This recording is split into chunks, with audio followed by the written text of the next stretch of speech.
गोदावरी खोरे सहकारी दूध उत्पादक संघाचे संस्थापक स्वर्गवासी नामदेवराव परजणे अण्णा यांच्या 13व्या पुण्यस्मरण दिनानिमित्त संवत्सर येथे आयोजित करण्यात आलेल्या कार्यक्रमास दुसऱ्या दिवशी श्री सादिक चितळीकर चित्रपट वितरक जी सिनेमा मुंबई यांचे स्त्रीचा जीवन संघर्ष या विषयावर व्याख्यान झाले। या प्रसंगी गोदावरी खोरे दूध संघाचे संचालक राजेंद्र बापू जाधव अध्यक्षस्थानी होते, तर प्रारंभी स्वर्गीय परजणे अण्णा यांच्या प्रतिमेचे पूजन करण्यात आले। यावेळी पद्मश्री डॉक्टर विठ्ठलराव विखे पाटील कारखान्याचे अध्यक्ष डॉक्टर सुजय विखे पाटील, हबप मोहनराव चव्हाण, पंचायत समितीचे सभापती सौ अनुसयाताई होन, उपसभापती अनिल कदम यांची प्रमुख उपस्थिती होती। गोष्टी जपून राहायला आवडत नाही, त्यामुळे कदाचित मी कुठे भरपडलो तर मला तुम्ही पदरात घ्या, म्हणजे माझी चूक समजून घ्या।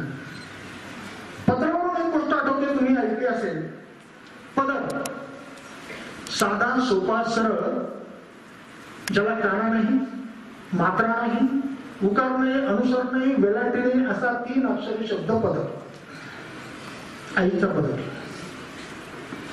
हाच पदर स्त्रियांची लाज राखतो, हाच पदर स्त्रियांचं सौंदर्य फुलवतो, हाच पदर तोंड पुसायला वापरतात, हाच पदर नाक पुसायला वापरतात, हाच पदर हात पुसायला वापरतात, हाच पदर डोक्यावर उन्हात घेतला जातो, हाच पदर थंडीसाठी ऊब म्हणून घेतला जातो, हाच पदर संक्रांतीचं वाण घेतलं जातं, ह्याच पदरात तुम्हाला ओटी भरल्या जाते। बाईला राग आला तरी पदरच झटकते, नवऱ्याशी बोलायचं असं गाडीत तरी पदराशीच चाळा करते। आणि जेव्हा आपली मुलगी मोठी होते ना, तेव्हा आई आपल्या मुलीला साडी नेसवते, शिकवते आणि मुलीला कानात सांगते, बाळ तू साडी घातलीस, साडी नेसलीस, चालताना पडलीच तरी चालेल पण पदर पडू देऊ नको। ही आपली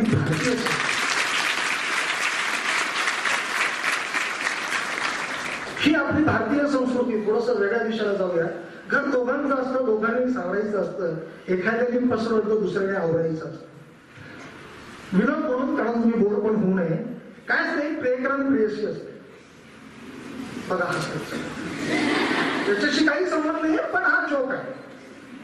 जसं डॉक्टर सुजय सर पण बोलले, सैराट म्हणले की सगळ्यांकडनं खतखतून आलं होतं, आणि मी आधी सांगितलंय की फिल्मी दुनियेवर जाऊ नका, सत्याचा पडला। एक प्रियकर प्रियशी असते, तो प्रियकर म्हणतो, हो प्रिय मला का नाही तुझ्या 2 डोळ्याच्या डोळ्यात डुंबून जावंसं वाटतं, प्रिय मला की नाही तुझ्या 2 डोळ्याच्या डोळ्यात डुंबून जावंसं वाटतं। प्रेस म्हणते, बाबा माझं काही म्हणणं नाहीये, राजा माझ्या सजना तू डूब रे, पण एक लक्षात ठेव, आणि ह्या डोळ्यात कित्येक लापत आहेत ते मलाही माहित नाही।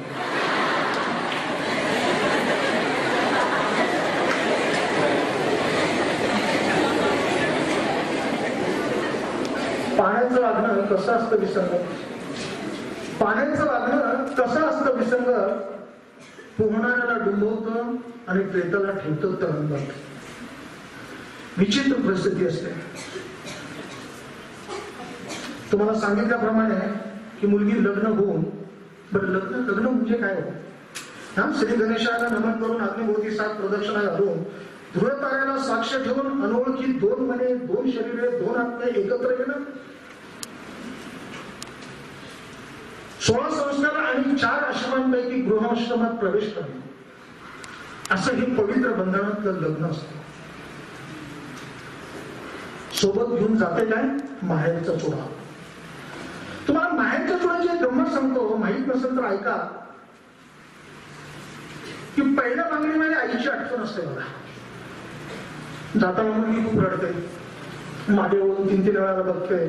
आता ते मी फिल्मी सांगतोय तुम्हाला, ओरिजिनल तसंच असतं, पण आपल्याला कसं डोळ्यासमोर लगेच एखादा पिक्चर येतो, बाहेरची गाडी येईल, काहीतरी। पहिल्या मागणीत आईची आठवण असते, दुसऱ्या मागणीत बापाचं प्रेम आणि सदैव एक पाठीवरती हात असतो, तिसऱ्या मागणीत पाठीरागा भाऊ असतो, चौथ्या मागणीत बहिणीची माया असते, 5व्या मागणीत मामांची छाया असते, 6व्या मागणीत ननंद आणि धीर आपली वाट पाहत असतात, 7व्या मागणीत 7 सुरांची संगती आणि सांगता, आणि संगीत सांगतोय की सासऱ्याचे पिता आणि सासूची माता, 18 पाण्यात आपल्या मैत्रिणी आपल्याला आठवतात, आपले नातेवाईक आपल्याला आठवतात आणि 9 पाण्यांचा हिरवा चुडा अखंड सौभाग्यवती लेवा असं म्हणतो. आता अखंड सौभाग्यवती लेवा म्हणजे महिलांच्या अलंकार आहेत. खर तर चितेकर साहेबांना आपण आजच्या या व्याख्यानाची वेळ दिलेली आहे आणि म्हणून मी जास्त वेळ घेऊ इच्छित नाही. अनेक वर्षांपासून हा उपक्रम माननीय श्री राजेशजी पर्जने साहेब या ठिकाणी करत आहेत आणि आज या ठिकाणी 13वं वर्ष आपण 13व्या वर्षात पदार्पण करत असताना हा कार्यक्रम घेतो. अनेक मान्यवरांचे व्याख्यान होतात. प्रत्येक जण समाजाचा विविध भाग आणि एक विविध चित्र आज समाजामध्ये काय चाललेलं आहे, काय केलं गेलं पाहिजे या दृष्टिकोनातून व्याख्यान होतात. निश्चित त्याचा लाभ विद्यार्थ्यांनी घेतला पाहिजे. व्याख्यानामध्ये खरं जे काही सांगितलं जातं, मी जेव्हा विद्यार्थी होतो आणि आमच्या कालावधीमध्ये जेव्हा व्याख्यान व्हायचं तर मी नेहमी मागं बसायचो आणि झोपायचो असं म्हणजे फार काय कधी मनावर घेतलं नाही. पण जसं आज जीवनामध्ये, राजकीय जीवनामध्ये, सामाजिक जीवनामध्ये वावरतो, त्या कालावधीमध्ये झालेले व्याख्यान असतील, चर्चासत्र असतील, त्यामध्ये उल्लेख केलेले जे सगळे मुद्दे होते त्याचं आज वास्तविकपणे किती काळाची गरज होती हे आज मला जाणवतं.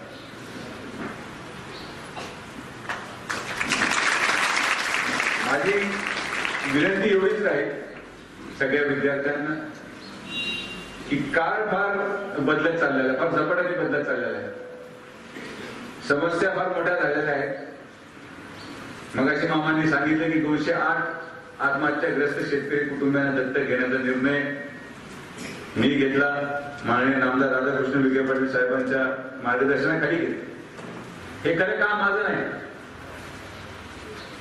हे काम राज्य शासनाचं आहे. हे काम त्या ठिकाणच्या लोकप्रतिनिधीचं आहे. राजकारणाचा भाग जर आपण बाजूला काढला, मला अपेक्षा अशी होती की जेव्हा ही घोषणा होईल किंवा त्या तालुक्यातल्या लोकप्रतिनिधी तरी त्यांच्या तालुक्यातले शेतकरी दत्तक घेतील की ते म्हणतील तो तुम्ही गुन्हेगार दिल्याची जबाबदारी आम्ही या ठिकाणी लोकप्रतिनिधी आहोत, आम्हाला या ठिकाणी जनतेने निवडून दिलंय, आम्ही आमच्या तालुक्याची जबाबदारी घ्यायला समर्थ आहोत. पण दुर्दैवाने कोणाकडून असा पुढाकार आला नाही आणि फार मोठं काम नाही. जेव्हा या कुटुंबियांना आम्ही भेटी दिल्या आणि जी वास्तविकता मी पाहिली आणि अशा असंख्य प्रश्न, ती घोषणा झाल्यानंतर मला रोज किमान 5 फोन असतात की वो असे कुटुंब आहे, याचं असं असं झालंय, आपण मदत करू शकाल का, हे असं कुटुंब आहे, आपण मदत करू शकाल का. आणि तेव्हा मला असं जाणवतं की समाजाचे प्रश्न आणि समस्या या राजकारणाच्या पलीकडे गेलेल्या आहेत. आपण आपल्या परीने जी काही शिकवण आम्हाला राहिलेली आहे, मग अण्णांची असेल आणि खासदार साहेबांची असेल, त्या सांगितलेल्या मार्गावर चालत जेवढं आपल्याकडून शक्य आहे तेवढा करायचा प्रयत्न आम्ही सातत्याने करत राहिलेलो आहोत, करत राहणार आहोत.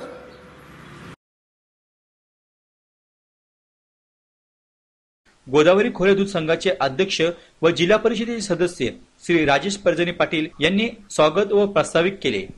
या प्रसंगी पुण्यस्मरण सोहळ्यानिमित्त तालुक्यातील जिल्हा परिषदेच्या शाळांना शालेय उपयोगी पुस्तके भेट देण्यात आली. कार्यक्रमास यावेळी डॉक्टर सुजय विखे पाटील यांनी आपल्या भाषणातून युवकांना मार्गदर्शन केले. विविध क्षेत्रातील मान्यवर, गोदावरी दूध संघाचे संचालक, विद्यार्थी, विद्यार्थिनी, पालक उपस्थित होते. D news Shailesh Shinde.